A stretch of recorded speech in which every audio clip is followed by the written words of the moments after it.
गिरधर कहाँ है? कहीं तुम तो नहीं उठा ले गई? नहीं तो मासा बड़ा घमंड करती थी ना इस पत्थर की मूर्ति पर। अब देखती हूँ इसके बिना मर जाती है क्या। हमारे गिरधर को ला दो ना हमारे गिरधर को। मैं कोशिश करता हूँ भाभी साहब। मैं सबको बताऊंगा कि मूर्ति आप ही ने चुराई है। तो तुम्हें बाबा साहब की सौगंध है। मासा, अत्याचार की सौगंध का मानना हत्या से भी बड़ा पाप है। मीरा की मूर्ति को पत्थर का टुकड़ा समझा तो उनके जीवन में बहुत कुछ असामान्य घट जाएगा। इस साधु को यहाँ बुलाया किसने? अब मीरा के अलावा कौन है इन साधु फकीरों की चहेती? मूर्ति की तलाश में तड़प तड़प कर मर जाती तो मेवाड़ के माथे का कलंक मिट जाता। जब इस राज्य का राजा और उसका पति ही चुपचाप खड़े रहे तो हम क्या कर लेते? बहुत कुछ कर सकते हैं मासा, क्योंकि मैं मलाई में छिपा हुआ वो बाल हूँ जो एक बार गले में फंस गया तो जिंदगी भर चुपता रहूंगा। तुम चुपचाप खड़े सोचते ही रहो। उधर मीरा के लिए मंदिर का निर्माण हो रहा है, उपहार दिए जा रहे हैं और हमारे गले में अपेक्षाओं के हार डाले जा रहे हैं। हमें कुछ ना कुछ करना होगा मासा। आज छूतों के लिए मंदिर बनवाए जा रहे हैं, कल महल बनवाए जाएंगे। विक्रम, मीरा और भोज अलग होने ही चाहिए। आओ भोज। प्रणाम बाबा साहब। सदा सुखी रहो। भोज, मंदिर का निर्माण तो बहुत ही भव्य और सुंदर हो गया है। जी, अब उसमें मूर्ति स्थापना करनी है। आपसे राय लेनी थी कि मूर्ति स्थापना किससे कराई जाए। अपने महंत जी जो हैं, हम उनसे मूर्ति स्थापना करवाना नहीं चाहते। शायद बहु भोज के दिन हुई घटना को तुम अब तक भूली नहीं हो बहू।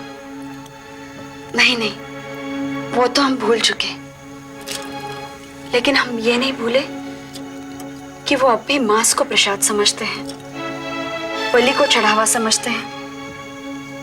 मूर्ति स्थापना पे वो फिर हट करेंगे, फिर विवाद होगा। इससे अच्छा है कि किसी और महापुरुष से हम मूर्ति स्थापना करवाएं। बहू, हमें विश्वास है कि तुम मूर्ति स्थापना के लिए किसी अयोग्य या कुपात्र का चुनाव नहीं करोगी। आपकी इच्छा क्या है? हम अपने गुरु से मूर्ति स्थापना करवाना चाहते हैं। आपके गुरु? आपके गुरु कौन है? संत रैदास।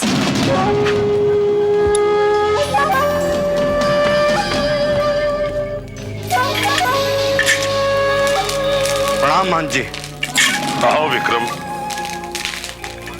महंत जी, आप यहाँ बैठे धुनी रमा रहे हैं और वहाँ महल में आपके नाम का विष उगला जा रहा है।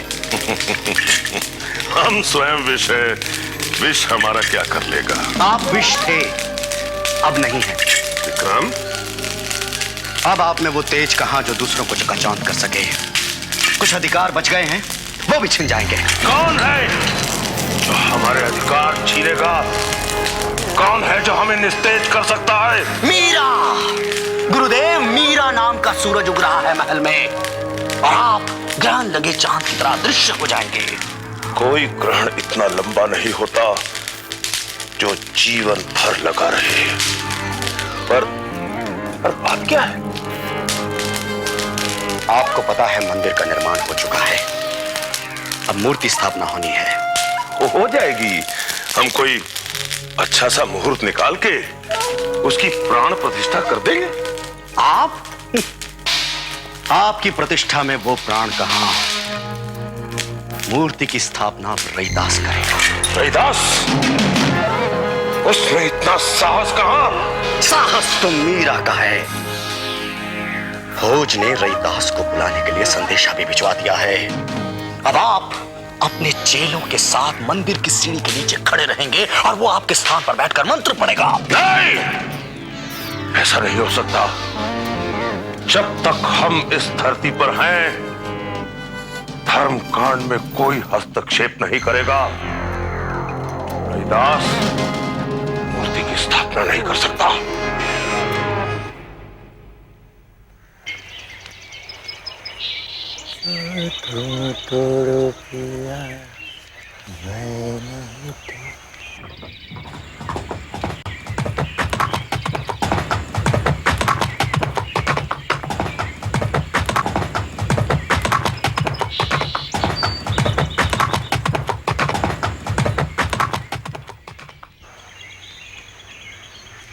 कहो भाई, महल में किसी का जूता टूट गया है क्या?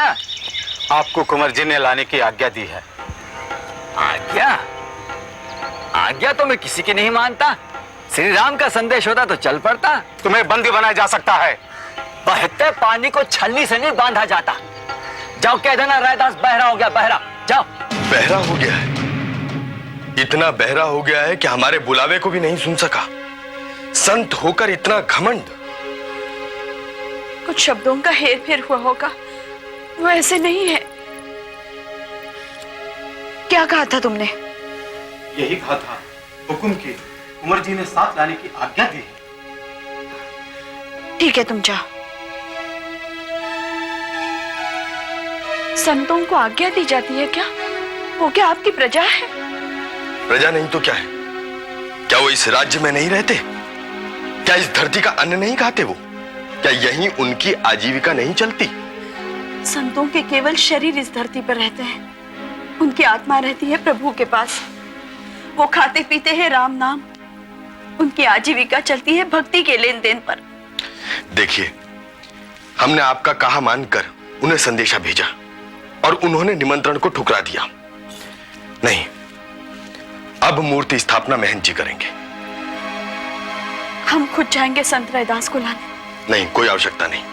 अगर उनमें इतना घमंड है तो आपको उनके निहोरे करने की कोई आवश्यकता नहीं। आप नहीं जाएंगी।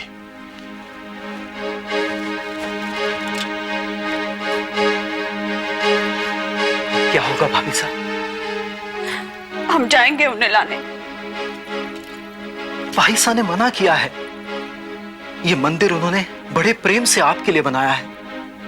इसमें मूर्ति स्थापना के लिए मनमुटाव हो, ये अच्छा नहीं है भाभी साहब। लेकिन हम संत रैदास को मिले बिना नहीं रह सकते। हमारे गुरु है वो। हम जाएंगे उन्हें लाने।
सामने पुरुष को इतना बेबस तो मैंने पहले कभी नहीं देखा। भूज, आंखों पर पट्टी बांध लो बेटा, वरना मीरा की निर्लज्जता की धूल आंखों को अंधा कर देगी।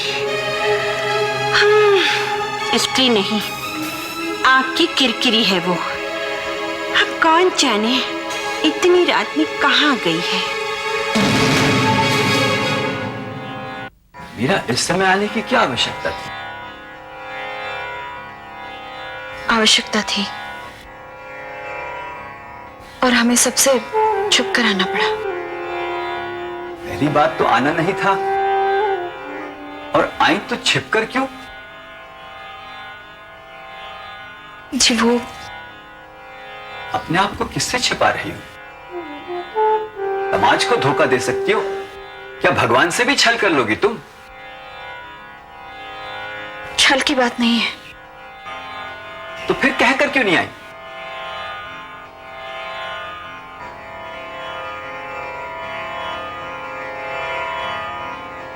वो आने नहीं देते। कौन? तुम्हारे पति? अपने पति को वश में ना कर सकोगी तो भगवान को कैसे वश में कर लोगी? जी, छिपकर पाप होता है, सत्कर्म में चोरी कैसी?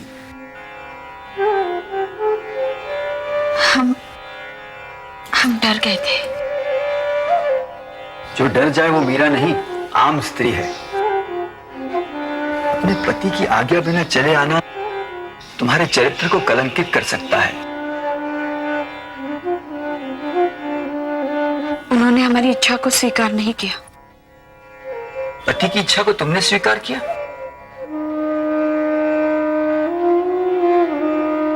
इससे अच्छा यह होता कि तुम अपने प्रेम से पति का मन जीतती और फिर यहां आती। ये मत भूलो मीरा, संत होकर भी तुम सांसारिक बंधनों में बंधी हो। अपने कर्तव्यों से मुंह मोड़ लोगी तो अधिकार कभी नहीं पा सकोगे। पति का मान रखोगे तो सम्मान मिलेगा।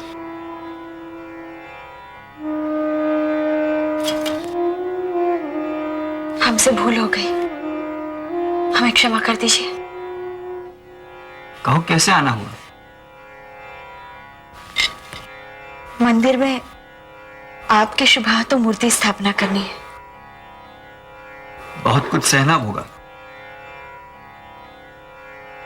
सहने का नाम ही मीरा है। तो आऊंगा। गुरु पूर्णिमा के दिन सूर्यास्त से पहले मूर्ति स्थापना करनी होगी। सूर्यास्त के बाद का मुहूर्त नहीं है। ठीक है। मैं प्रतीक्षा करूं।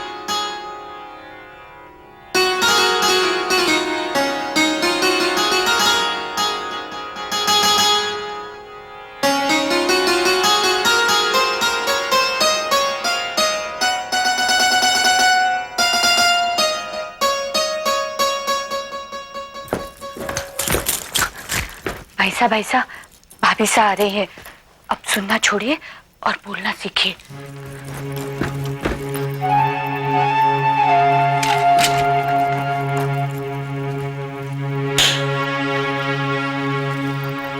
तुम इस समय कहां से आ रही हो मीरा? जी, हम वो मुझे अपमानित करने का कोई और रास्ता नहीं सूझा तुम्हें? हम आपका अपमान करना नहीं चाहते थे।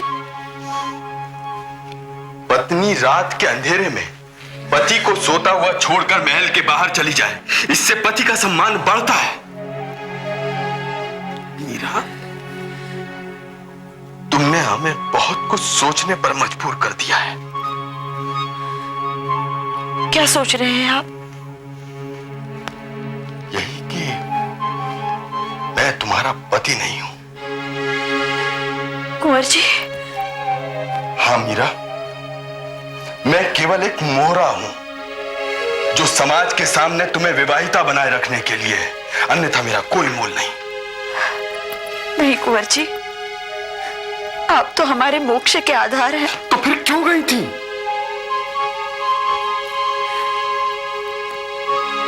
गुरुदेव से मिलना भी आवश्यक था। तुमने मुझसे कहा होता मैं रैदास को बंदी बनाकर महल में दास बना लेता, लेकिन तुमने सबके सामने मेरा अपमान कर दिया।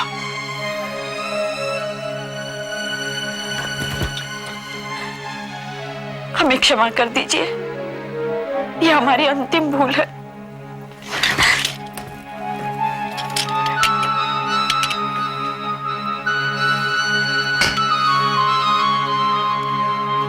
क्या कहा रैदास जी ने? वो आएंगे। आप हमारे साथ हैं ना?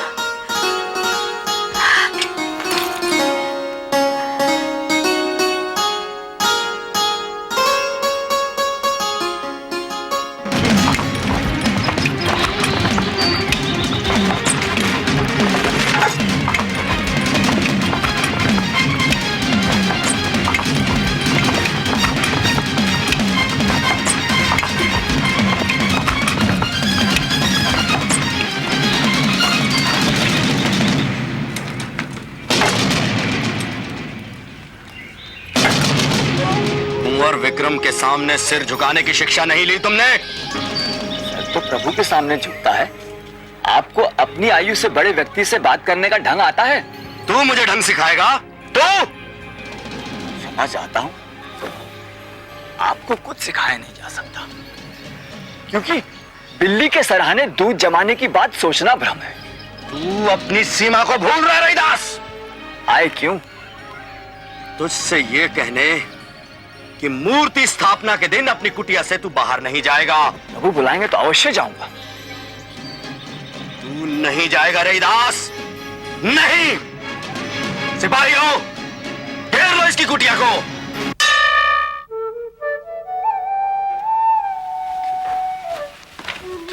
मौसा, सूर्यास्त होने में कुछ ही समय बाकी है और मूर्ति स्थापना का मुहूर्त बीता जा रहा है। संत रैदास अभी तक नहीं आए। अब तक तो उन्हें आ जाना चाहिए था। रैदास की तो छाया भी यहां नहीं पहुंच सकती। आपका पहरा कोई कांच की चूड़ी थोड़ी है कुंवर जी जो टूट जाए। लोहा है लोहा।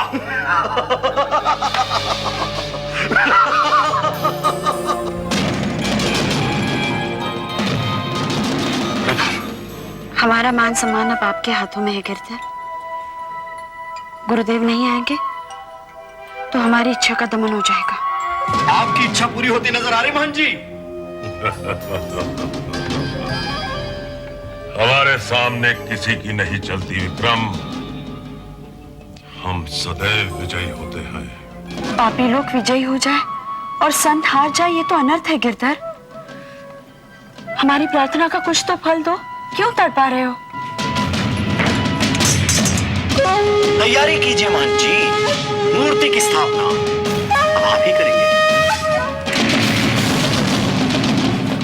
रैदास तो आने वाला नहीं, महन जी को ही बुला लेते हैं। नहीं नहीं, गुरुदेव आ जाएंगे, हमारा विश्वास टूटेगा नहीं। टूटने के बाद भी कैसे तनकर खड़ी है। अरे स्त्री है या निर्लज्जता का प्रतीक? उधर चलो।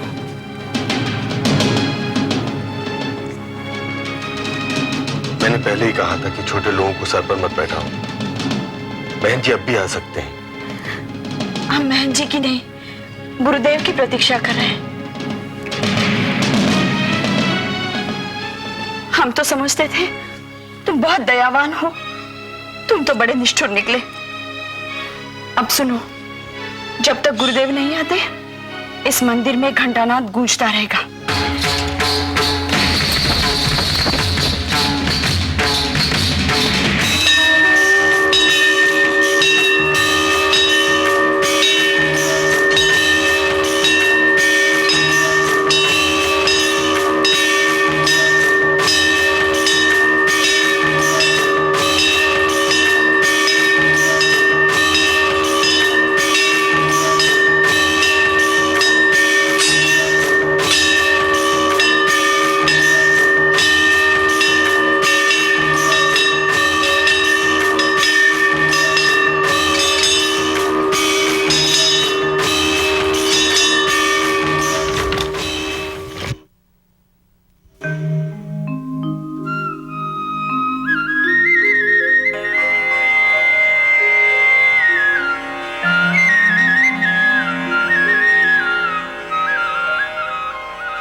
कुंवर जी, रैदास आ गया। ये कैसे हो गया?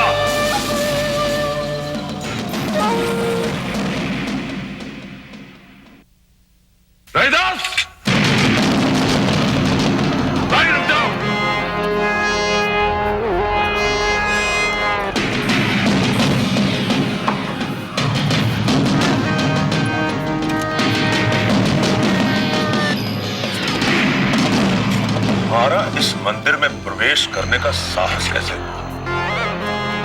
प्रभु का है और हम सब प्रभु की संतान हैं। चुप रहो! ले लो यहाँ से! इन्हें हमने बुलाया है। किसकी आज्ञा से बुलाया है? बाबा साहब की आज्ञा से। धार्मिक अनुष्ठान के बारे में निर्णय लेने वाले राणा कौन होते हैं? वो इस राज्य के स्वामी हैं। और हम धर्म के स्वामी हैं। जाति जाति में भेदभाव कौन से धर्म में लिखा है महाराज? जो तुमने नहीं पढ़ा है। तुम्हें तो लगता है कि तुम राजकुमार ही नहीं हो। आप भी किससे बहस कर रहे हैं महंत जी? आपकी बहू से, और जिसके लिए आप शब्द सुनकर भी आप चुप हैं। और वह उसका पक्ष ले भी नहीं सकते, क्योंकि इसने एक तुच्छ को सम्मान देकर राजमहल की मर्यादा को भंग किया है। आप जिन्हें तुच्छ समझते हैं वो हमारे लिए आदरणीय हैं। छोटे लोग बड़ों के लिए तुच्छ ही होते हैं। फिर तो आप भी तुच्छ हो गए। या! बड़े केवल प्रभु हैं, बाकी सब तुच्छ छोटे हैं। तुम्हारे आदर में भी आक्रोश है। पशु की भी पूंछ पर पैर पड़ता है तो वो बिलबिला उठता है। भाई साहब, आप तो एक मनुष्य की आत्मा पर चोट कर रहे हैं। आक्रोश ही जन्मेगा। नहीं, जो हो रहा है वो उचित नहीं है। मंदिर तो शांति के लिए बनाया जाता, अहम के लिए नहीं। मैं वापस चला जाता हूँ। आप कहीं नहीं जाएंगे। आप बढ़िए और मूर्ति स्थापित कीजिए। एक कदम भी आगे बढ़ाया तो रक्तपात होगा। आप बढ़िए।